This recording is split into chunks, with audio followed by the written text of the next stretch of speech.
you know, what Doshi said, love what you do and do what you love. It's very easy to say, and it's very difficult to do, because we all have moments of despair, you know, of doubting. I know I do. So, and I imagine everybody does at one time or another. But essentially, he was right. Love what you do and do what you love. Unfortunately, you know, many times society is you know, forcing your hand a little bit, at least sometimes, and schools also are very good at this. Yesterday, I watched a great video, and I'm going to show it to you tomorrow, and maybe even I can email you the link, but you can find it on the web. This man understood education so well, and he wrote some kind of a manifesto, and he read it at, after he received the Pritzker Prize, he read it to the audience, a huge auditorium, which he built actually in Ahmedabad, and you know, a lot of people attended. So again, coming back to our theme today, you know, and to our celebration, because, well, the word celebration is not very appropriate, perhaps, because it is, you know, is paying homage. Nietzsche died today, 120 years ago. And you know, we could very well say, well, you know, we are architects here. Why are we celebrating or paying homage to a philosopher? Well, there was a time when philosophy and architecture were very connected. But unfortunately, in the name of pragmatism and mercantilism, we got rid of that connection, that deep connection. But architecture cannot do without philosophy. It's impossible. You have to have a vision of the world. You have to have a larger view of everything. You cannot just be a, you know, a little servant of a capricious client. But you know these things. Let's see the screen share. Yesterday I was in agony. Sorry about this. I wanted to incorporate videos in the PowerPoint presentation, but my PowerPoint 10 doesn't have the video online function, so I'm unable to do it. It's more complicated than I thought. Okay, and I'm not a good learner in this field. So monuments in Serbia, and we can talk about what is the relationship between them and Nietzsche and Zarathustra. So the most impressive Second World War monuments in Serbia. Look at this. Now, Nietzsche talked about art as being revenge. And in a sense, it is a revenge, the revenge of the artist on an unsatisfactory life. So life has problems, life has suffering, life has pain, and then the only way we can protest against the, you know, the misfortunes of life is through creativity, enhanced creativity.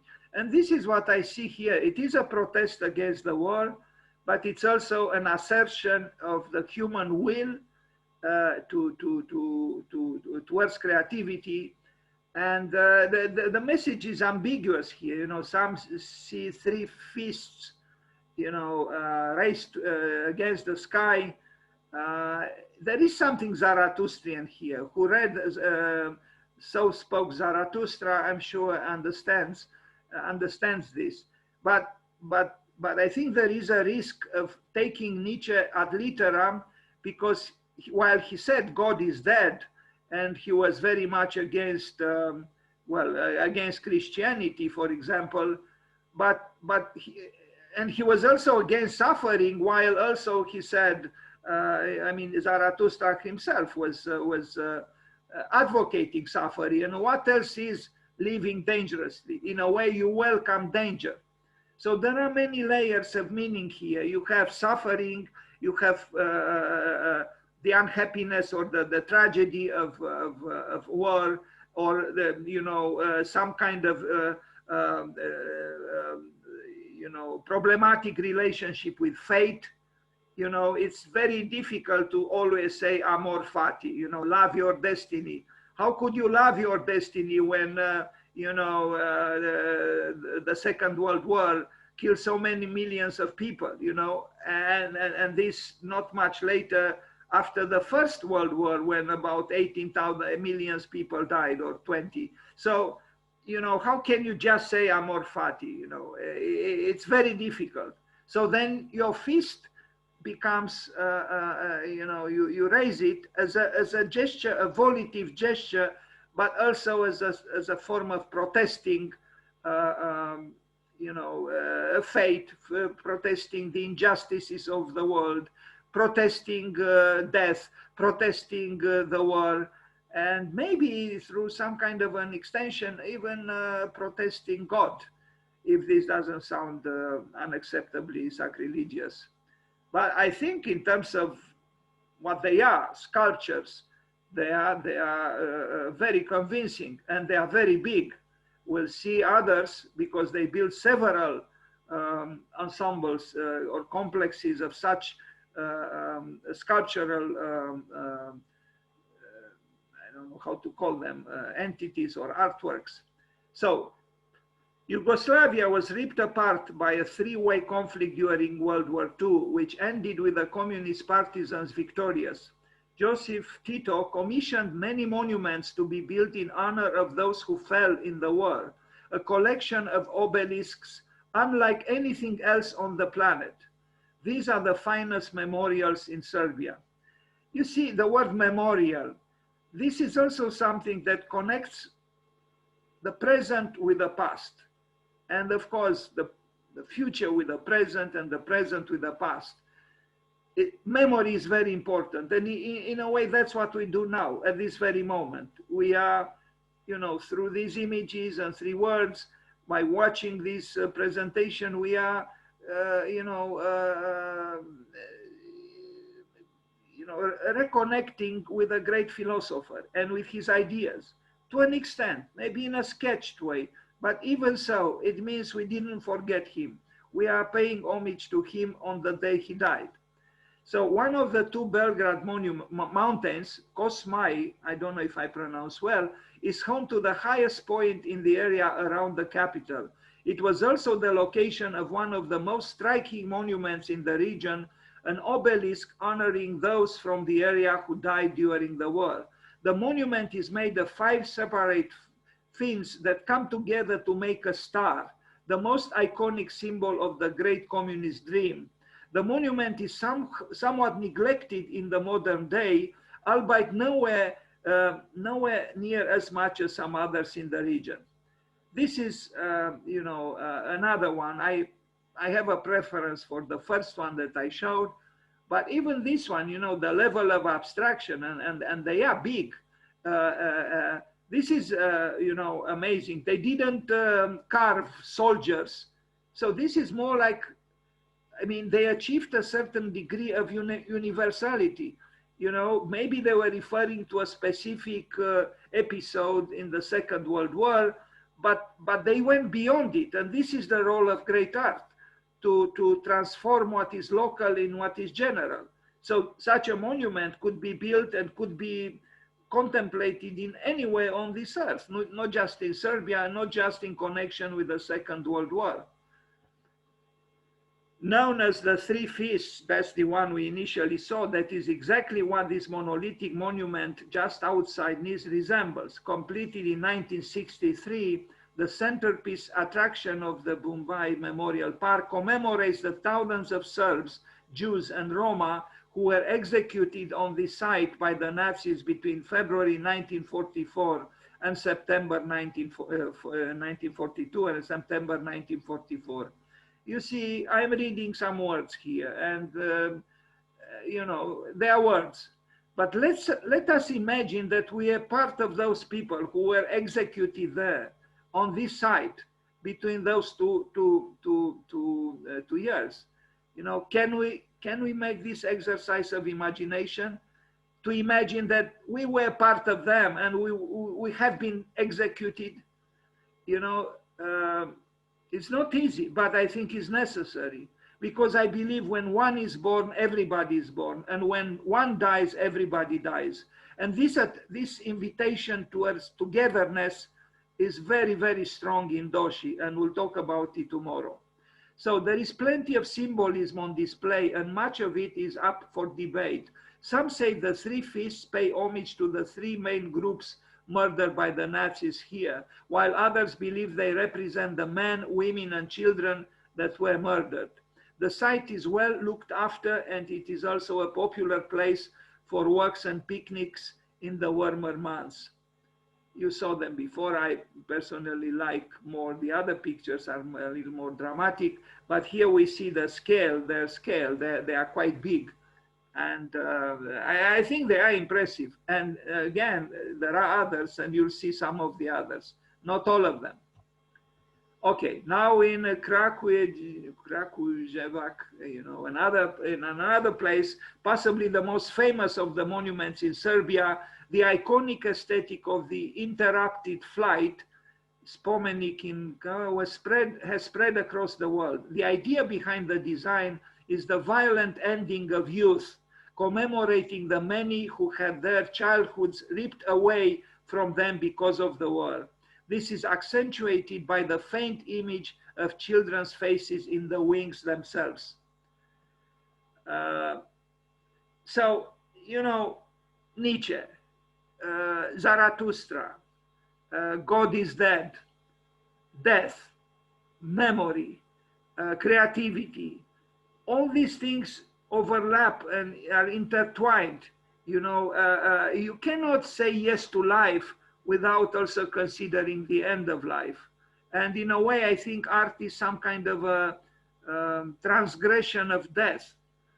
You know, is maybe the only way, and this paradoxical is also the most fragile, but is also the most powerful, because through art, we create this continuum, cultural continuum, a spiritual continuum. And when I say through art, I also mean through religion, because initially religion and art were one. And this also we forgot, because now they are separated. But I searched for the oldest etymological definition of the word art. And in Sanskrit, art, I read in English, art equal bridge equal God. And I do know that, and I know this from Auguste Rodin, the great French sculptor, and I know it from Ingmar Bergman, the great Swedish filmmaker. They both said the same thing, that at its most authentical, art is a form of worship. And when art became divorced from God or from religion or from spirit, it died. And so died religion. They think that because of their separation, because art and religion are not together any longer, they are both dead. And Bergman had a very plastic image, and I said this before, I mentioned that, you know, the artists today, there are many of them, and he was one of them, a myriad, they are like a myriad of ants that transport the skin of the dead snake being the god. And because of the movement of the ants, the snake seems to be alive, but is actually dead. But we see through these monuments that, I mean, there is something here that is not far away from religion. There is an aspiration, there is a longing, there is a sorrow. There is a sorrow here. There are, you know, bodies, you know, there are these bas reliefs that illustrate that, on one hand, the transitoriness of life, because we are blades of grass, all of us. And even Doshi, in an interview I watched last night, you know, said we are a very, very, very, very small part, an insignificant part in the universe, in cosmos, and it's true. And if we become aware of that, paradoxically, exactly then, at our most fragile, we become powerful, actually, but not in an arrogant way. So I see in these monuments a connection between a tragic historical event, but also a desire to transcend it and to, you know, we do not forget. And by the way of this, also Nietzsche said in some place, Zarathustra pours everything into the mold. In other words, Zarathustra doesn't forget anything. And as opposed to Peter Eisenman, who said we must go beyond knowledge, and he found glory in, having the anagram of his name, amnesia. But I would say it's the very opposite. The true artist, it's true, transcends in a way the painful, often the painful knowledge of what preceded him, but doesn't forget it. Transcends it, but doesn't forget it. And this is what we see in this monument. It's a yes to life, it's a yes to the sky, maybe it's a yes to God, it's maybe a yes to the human beings and to the future, but inscribed in the stone, there is also the memory of the tragedy and of the many people who died and died unjustly. Now we see another one, will never lay claim to being Serbia's prettiest town, but the city in the belly of the country has plenty of history behind it nonetheless. The mausoleum of struggle and victory. You see the pair, the dichotomical pair, struggle and victory. Zarathustra is exactly about this, the struggle and the victory, because you need both. You cannot just have a frivolously, easily achieved victory. There is the struggle, and that struggle also is the one that maybe in less dramatic way Doshi was referring to when he said it's all about process. And what is the process? It's the struggle to arrive at something. So the mausoleum stands tall in the memory of that history, paying homage to those who perished in the liberation of the city. The monument complex includes a number of gates within gates, each opening out to a new experience during the conflict. One of the better maintained monuments in the country, this monument is found just to the north of Uzice. A vastly outnumbered partisan forces defended this spot bravely in late 1941, eventually perishing in impassable circumstances. The most famous monument contains 2 pillars pierced by a bullet hole, and the meaning is clear to all. So, again, an abstract monument born from the memory of great suffering that ended lives and that brought death. But again, you have the revenge through art. And this is essentially a Zarathustrian revenge. I see it as a Zarathustrian event and revenge. This is also maybe because of the context. Most of these sculptures on the top of mountains, and you saw illustrations usually connected with Zarathustra show a lonely man on the peak of a mountain, somewhere between earth and the sky. And these sculptures do the same thing. I imagine that Nietzsche, if he lived and if he saw them, he would have liked them. Now we see another one. Many of the monuments have been neglected in the years since Yugoslavia's demise, and Popina is unfortunately among them. This collection of 3 obelisks marks the spot where the partisans and the Nazis first engaged in battle. The symbolism of the monument itself isn't clear, but the importance of the spot itself speaks volumes. I actually think that, and it has been done in Japan, and not just only in Japan, but I saw some very interesting, commemorations through architecture. And I have myself a presentation called Architectural Requiem, where I show some of these buildings. I think buildings that are at the edge of life and at the edge of death have a complexity that, because they assume, the 2 cups of the cosmic hourglass, if I can say so.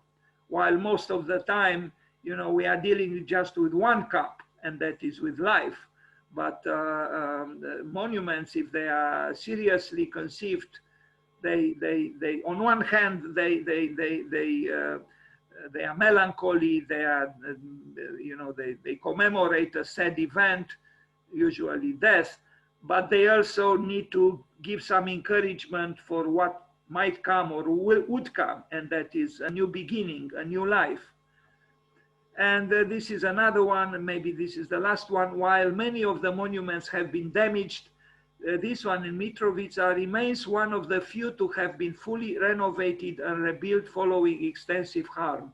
The necropolis here commemorates the nearly 12,000 who lost their lives on this site during the National Liberation War.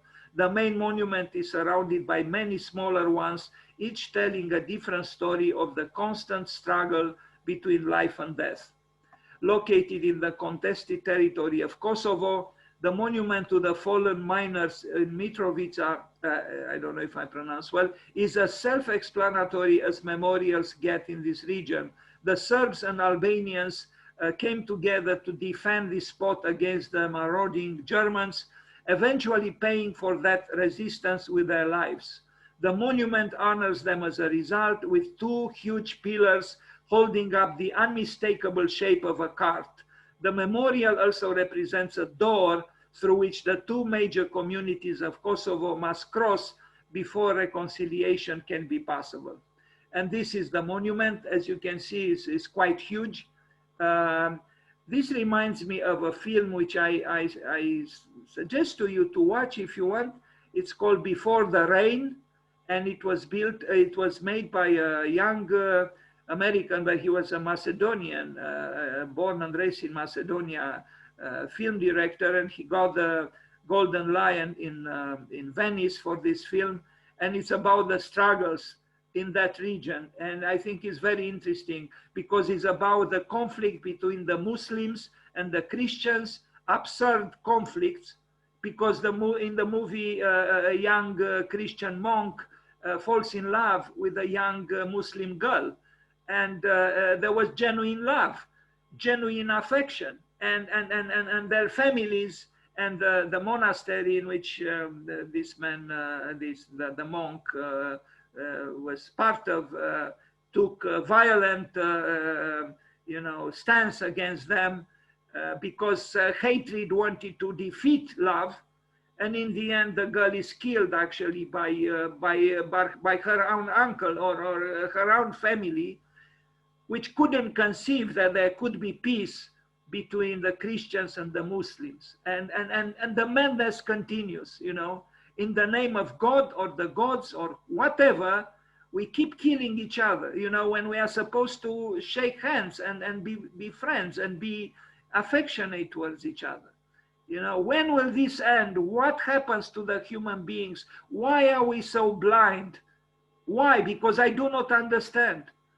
The president of the United States now talks about God and the guns. He attacks Biden by saying, this man is going to take away from you God and the guns, as if God and the guns are on the same plane of existence. In fact, they are the very opposite.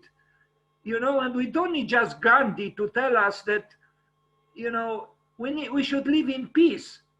But here you have the president of the United States trying to seduce the Americans into keeping their guns, because by keeping their guns, they also keep their God. And it's unbelievable, actually, the level of blindness. In the United States, very, very, very, very often, there are incredible shootings in schools, in supermarkets, you name it, you got it. You know, and still the appreciation for violence and for killing is to me surreal and immensely tragic. So we learn nothing, you know. Here you have, you know, the president of a country, you know, and not the smallest country on earth, and not the small, in fact, no country is insignificant. They are all equally significant. But you have the president of the United States claiming that, you know, we should keep our God and we should keep our guns, as if those guns as a guarantee for faith, and vice versa. When I find it outrageous, in fact, the level of blindness, criminal blindness. So it's very hard for me to remain optimistic. because where there is so much hatred in the world and so much potential for destruction, for big damage and tragedies, anything can happen, and we learn nothing. In that sense, Rem Koolhaas was right. I've heard him in a conference saying, we humans learn nothing, anyway. But this monument is impressive, and it is abstract, and I admire the Serbs for building them, and we don't know who made them actually. I didn't read names of sculptors. This adds, I think, to the quality of these monuments, that they are, anonymous, as far as I know. Maybe I'm wrong, but I looked through various materials that there is no mention of the sculptors. Anyway, I do see them as Zarathustrian gestures, so to speak. And now I'll show you the presentation on Bruno Taut, which is also, I think, which is interesting, I think, because after this first war, so again, there is a connection between suffering and enhanced creativity. We saw it in the monuments in Serbia, and we see it now in this utopian project, because it is just a project. A book was published, and in fact I have it, a German book, but the original book, there was such a thing. It was initially published as a book with utopian architecture. And it was utopian because it was the reaction of this very important German architect to the misery of the First World War. But before we look at, in detail at this project that Bruno Taut did, I will start with a glass pavilion that he built for the exhibition in Köln, in Cologne, in 1914, which lasted for only a few months because the First World War started. It was a great building and it was destroyed. In fact, it was, the exhibition ended, so they destroyed every building. There was another building by Walter Gropius, one by van der Velde. But this particular building by Bruno Taut was one of the most interesting. It was a large exhibition, like an international exhibition. And this project, I think, is an anticipation for the Alpine architecture that he later drew after the end of the war. Why? Because, in its centrality, there is you don't know exactly what is the function of this. Maybe on the, on the grounds of the exhibition, it was just, an exhibitional display pavilion. But I see also here some kind of a quest, maybe for a new kind of spirituality or religion, which is not named. It could be for any religion or no religion, but I do see some kind of aspiration for, for the other side, if I can use such a word. I like this project very much, and I think. And it is one of the seminal projects and buildings, because it was built of modern architecture. Almost any serious history of modern architecture shows it. And Bruno Taut, in fact, I have a PowerPoint presentation on him about all his works, or many of his works. He was indeed a very interesting architect. So we begin now by looking a little bit at the glass pavilion in Köln in Germany from 1914, and it was destroyed. It doesn't exist any longer, and it was destroyed just after a few months because the war started. Its Majesty, the war. And what is the war? It's the proof that human beings do not learn. It is the proof that human beings, are stupid.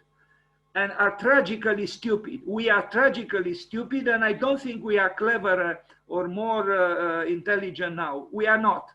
The war could start at any time again, because again, we do not learn. And because we do not have compassion, we do not have empathy. You know, we like to think that we are right and the others are wrong, when it is not like this. Anyway, and then we blame fate. But so very often we make that fate. You know, it wasn't fate that made the Second World War. It wasn't fate that made the First World War. It was the human beings who killed each other. Now, Alpine architecture from 1917, so he began actually just before the end of the First World War. It was his way of protesting. So this side of Zarathustra, you know, taking revenge on an unsatisfactory life, taking revenge on war, is connected with, I mean, is expressed through enhanced creativity. This is a page from this study, if I can call it so. It is utopian. You know, you see again mountains like in Serbia with the monuments. You see, you know, almost impossible architectures, and you see his handwriting, which I do not know German, but you know, you can find more information. Maybe there are also translations in English. I don't know of this text. There probably are some. It's, what is this Alpine architecture? It's an architecture that is, you know, in a Zarathustrian mode, trying to achieve other values than those at the bottom of the mountain, so to speak. So this proposal, that's what was written about this book, may seem adventurous and even pretentious, but at the risk of being kidded, I don't know how to pronounce this word to my shame, is immodest and utopian. It must be made at least once. It should merely clarify in a concrete form the tendencies that encourage one to build high, and should not be looked at as an end in itself, but rather as a suggestion that brings us closer to the realization of what was identified previously and to the fulfillment of further aims. Well, the language is a little bit foggy, but I think he means process, means becoming, means actually uniting ourselves with the others in the process of building, you know, the city of the future in the mountains. The ultimate is always quiet and empty. The cathedral was the container of all the souls that prayed in this way, and it always remains empty and pure. It is so-called dead. The ultimate task of architecture is to be quiet and absolutely turned away from all daily rituals for all time. This is what he wrote in 1919. Well, we can talk about this, you know, what does he mean by the daily rituals? I guess, you know, common life as we all have. And then the quietness, the so-called quietness, that, you know, the so-called being dead could mean, you know, that inevitable reticence that one arrives at in the proximity of the absolute. I imagine. Why else should he mention even the cathedral? His drawings are expressionistic and exalted, very much so. You know, they are very impressive renderings, but they are not really renderings, you know, in the commercial sense. No, not at all. They are visions. This is a visionary architecture, you know, done by an architect capable of such visions and expressing them. The First World War had a strong effect on Bruno Taut and his later architecture, because he became a pacifist. The ideas that he had created in the Crystal Pavilion of, sorry, I called it the Glass Pavilion, the Crystal Pavilion of 1914 would be framed in a deeper context, and they became in the translation is not correct, that in is not there, the starting point of the architecture during the next years. Taut claimed that architecture had to find an alternative to the war ideology of the time, and it had to be connected with mysticism. As he used to say, without religion, there is no true culture, no art. This statement was framed within the concept Geist and Volk, spirit and people, where the Geist, spirit, was the vehicle through the personal aspirations of the man. Well, again, is close to the creations of the God. It's not, but you understood. I think it is, and I tried to say kind of the same thing when I mentioned Ingmar Bergman and Rodin. They said the same thing. And I do believe any artist, any writer, any musician, if they are truly, truly good, even if not in a recognized or recognizable way, I think they are connected, in a more obscure or less obscure way with what we call, religion or spirit or God. They have to be. Even Jackson Pollock, the great abstract expressionist, I don't know if you know, but yes, he arrived at those explosions of colors, but initially he studied very carefully El Greco, and you can find on the web images with his studies and paintings he did after El Greco, which are highly, religious in nature. And what we see here too is, what are these constructions on the top of the mountains, and look, they emanate light as if they are, offsprings of the sun. Here is a mystic expressing himself architecturally in exalted drawings.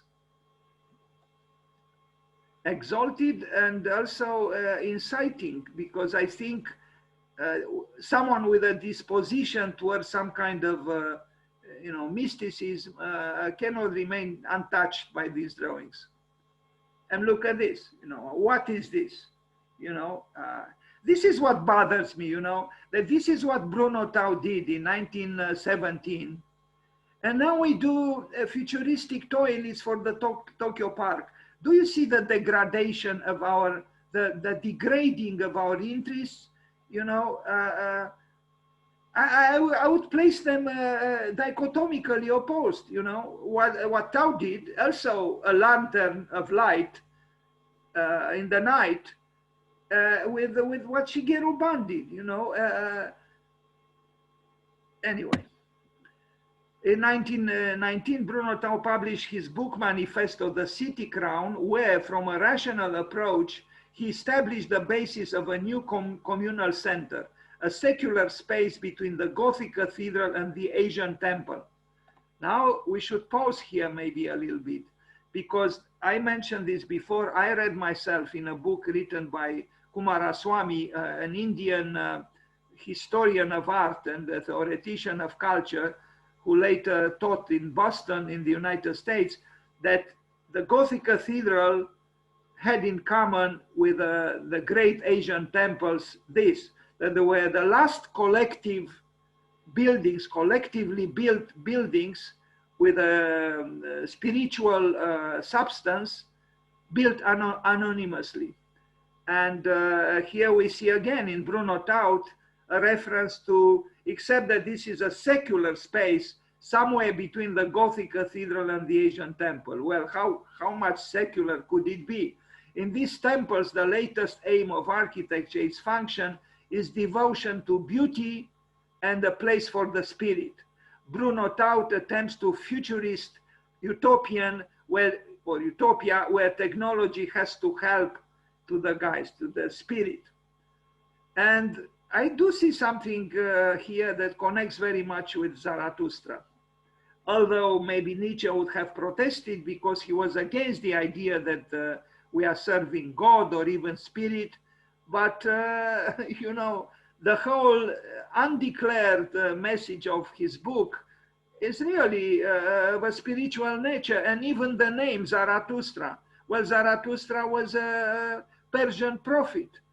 So, anyway, also very interestingly, was a Persian poet, prophet, and the Nazis took Nietzsche as being the porte-parole, being the philosopher, when in fact the philosopher had affinities and likings outside of the of the religion and spirituality and faith of the white man, or the the European Christian.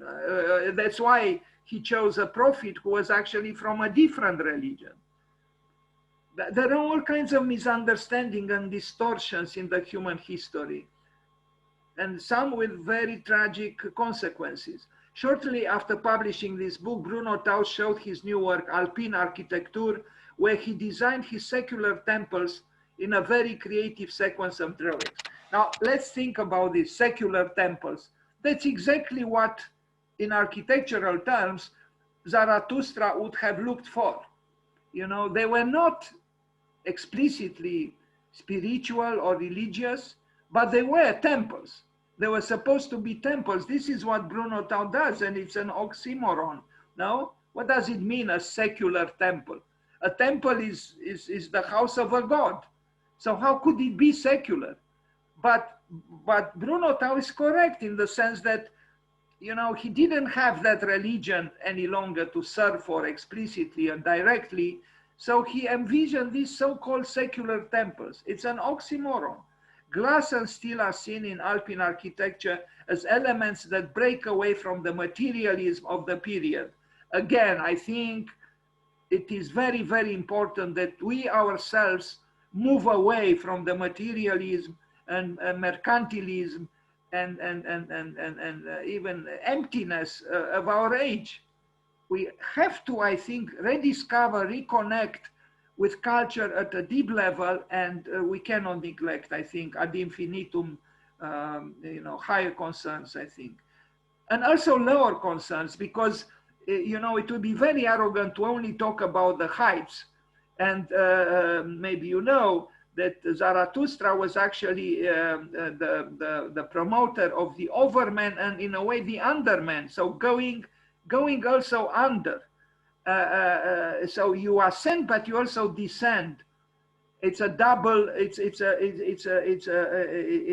an action that goes in both directions, towards what is above and towards what is below. So one of the main targets of Taut was to get over the limitations of the materialism as part of his activism against rationalism. Beautiful. I do think we need again an active, very energetic and intense activism against rationalism and against materialism, because both of them reduce our lives to ashes. Yes, maybe we build unbelievable toilets, but it's not enough. I don't think it's enough for life. Glass was a synonym of the primitive purity and the paradigm of the innocence, an interior dream world that, instead of facing the ideological and social problems of the period, he enclosed in a crystal bubble. Anyway, someone wrote this way. And you see, again, another drawing from this book by Bruno Taut, and another one. So in a way, he was searching for an architectonic. This is something interesting, that usually, in religious architecture, you had the building express architectonically a certain faith, a certain form of faith. But today, that faith we do not have, or at least Bruno Taut didn't have it in his time. He was searching for a temple, but in the absence of a god. So how can you build a temple without a god?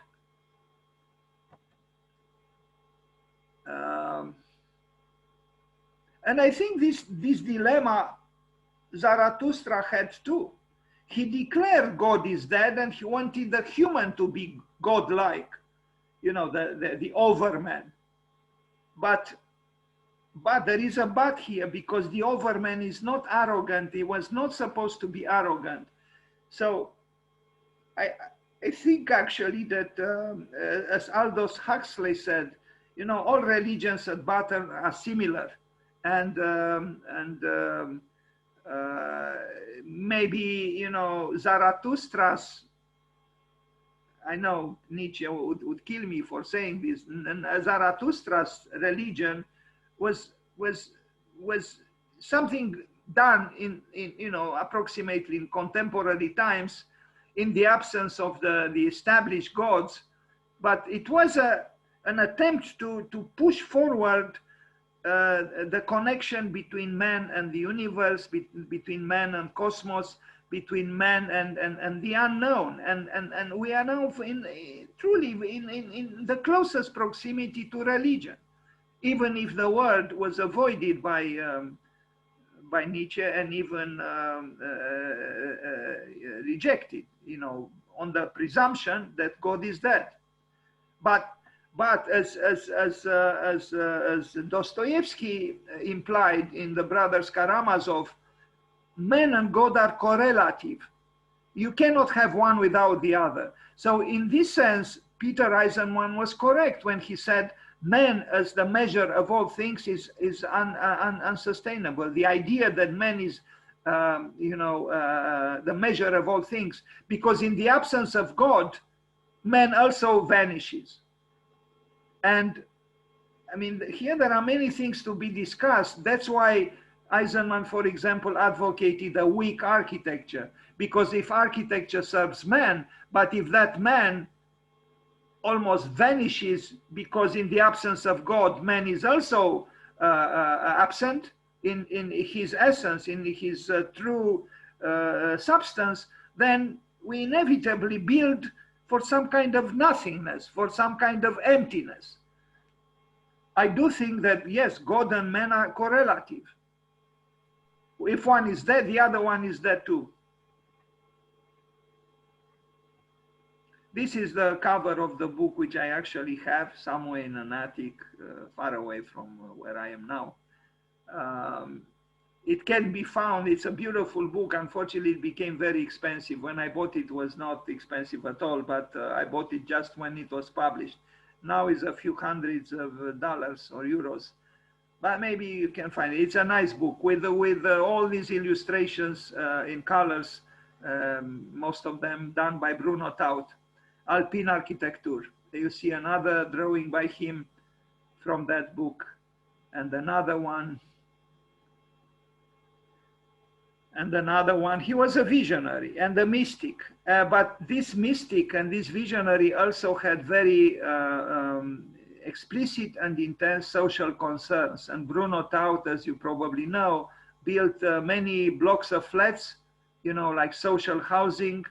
And I admire him for that. You know, he didn't just find refuge in his visions, in his utopian schemes, but also addressed the problems of his time and place, you know, with what was needed after the war. So he built inexpensive, you know, blocks of flats, apartment buildings, many. He was not the only one. There were other Germans who did the same, and bravo to them. We saw this one. Here is again, you know, the connection between the temple without a god to serve, and the sun. By the way, of the sun, Doshi, I found out last night, as reverence for the sun, for him, the sun. I mean, he seems to be just like Le Corbusier. Le Corbusier was a solar architect, almost obsessed by the sun.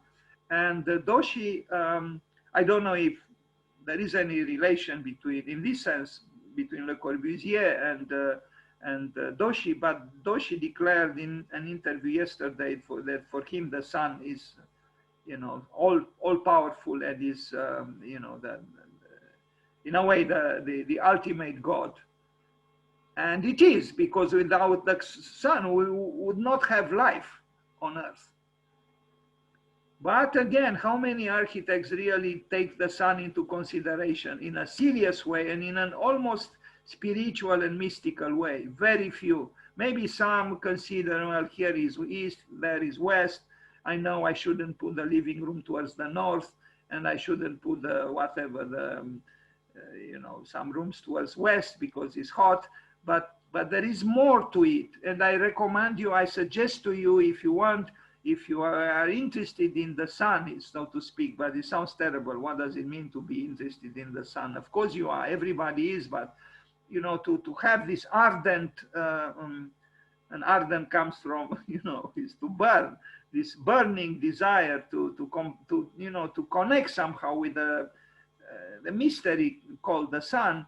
The first cultured poem in Egyptian literature was the great hymn dedicated to the sun and written about the sun and for the sun by the great pharaoh Akhenaten, who was a monotheist and who transformed the polytheism before him into a monotheism, but then the theologians took revenge and took him down, and they restored polytheism.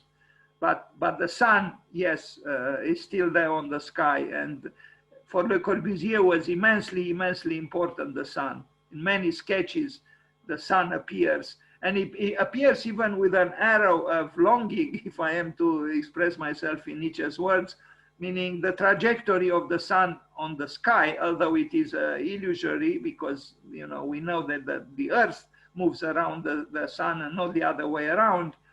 But even if Le Corbusier knew this, of course, he shows the sun moving on the sky, although it is apparently an apparent movement. Anyway, now I show you to end this, because I launched a competition, a house for Bruno Taut, some years ago, and I'll show you a project. I think she was a student at Bartlett, a beautiful project she did, Hannah Durham from the United Kingdom. So she did a project for this competition that I launched, a house for Bruno Taut.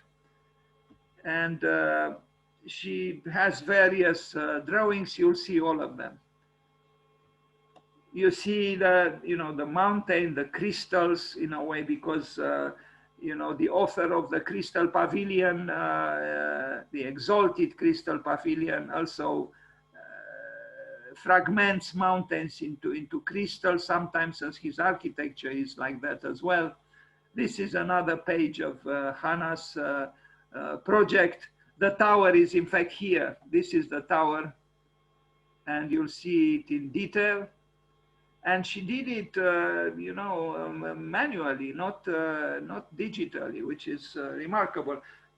Also, in terms of graphic representation, she used suggestions from the Alpine architecture of Bruno Taut. You see, she combines images with words, just as Bruno Taut did.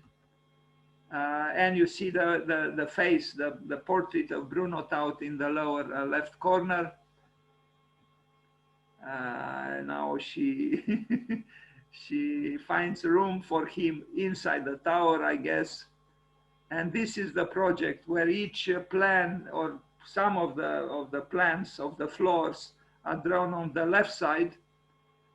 An imaginative and almost surreal tower, done by a young woman in the 21st century. I forgot exactly when I launched this, maybe a while ago, maybe, I don't know, 12 years ago or so.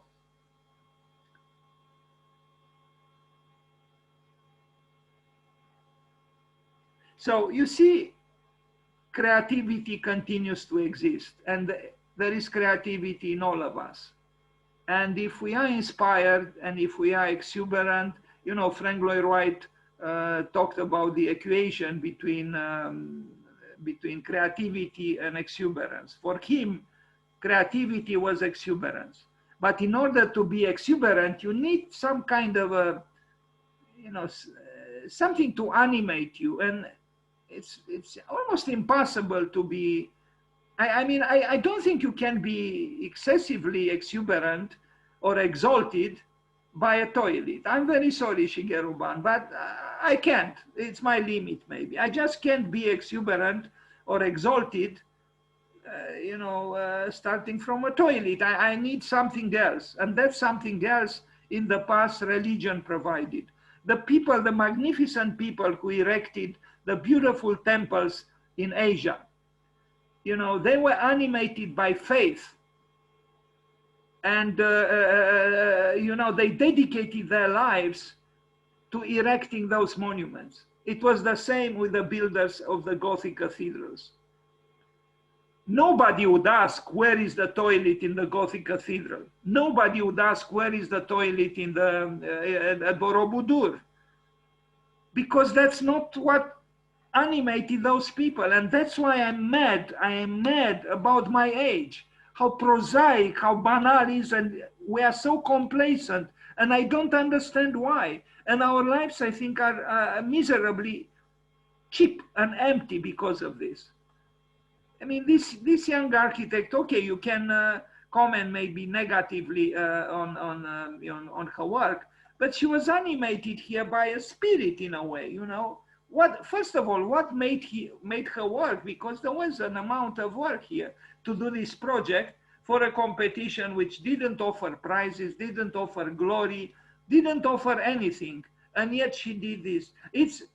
I see in this tower an aspiration towards, you know, for the beyond, you know, and you know, as an homage to Bruno Taut, she was exalting herself. And even Walter Gropius, in the manifesto for the Bauhaus School, written in 1919, he says it clearly. And in fact, the last word of that manifesto is faith. And it's a very short manifesto. And he says both the artist and the craftsman, they are both craftsmen. This was his idea, that the arts must be anchored in craftsmanship. But the only difference between a craftsman and an artist is that the artist is an exalted craftsman. Yes, you need exaltation, but it's very, very difficult to have exaltation in the absence of faith. That's why the temples are for the temples that Bruno Taut envisioned are secular temples, you know, to express ourselves oxymoronically. So we are in a moment of crisis. We'd like to long for something, but what that something could be, you know, an escape to Mars is not enough. So we need the untouchable, the untouchable and the intangible.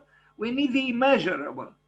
By the way of this, Doshi said that he had a guru in his life. He was actually very lucky. He had a guru and he had a yogi. The guru was Le Corbusier and the yogi was Louis Kahn.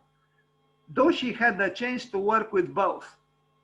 Now, Doshi had three fathers: the biological father, then the guru, meaning Le Corbusier, and then the yogi, meaning Louis Kahn. He didn't have, though, a mother. His mother died when he was less than 1 year old. So he was raised by men. Anyway, I'm anticipating because, you know, not far away from now, it will be his birthday.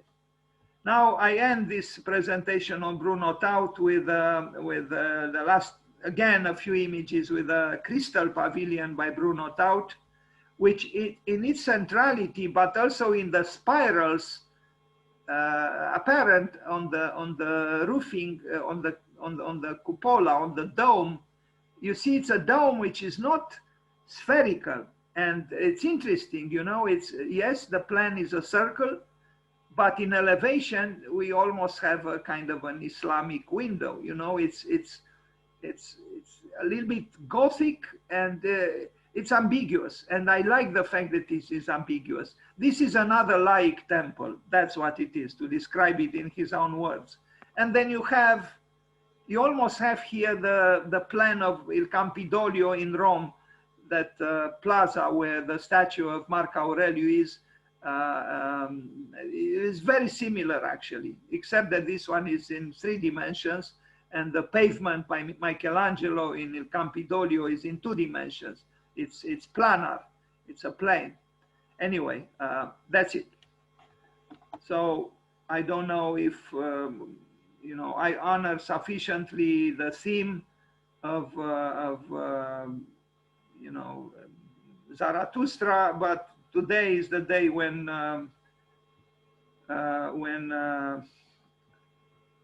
Nietzsche died, and I tried my best. Now, if you want to talk a little bit, let's do it.